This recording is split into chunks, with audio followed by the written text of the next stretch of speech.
Hi everyone, so today I'm very excited to share with you what my harvest for today.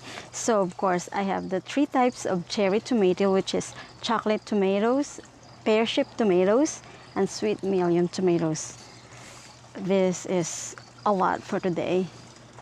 And of course I have the two types of large tomato, which is beefsteak tomato, and I think this is called beef tomato. Well, I'll check on it. Anyway, so this is how much I get for today's harvest. And lastly,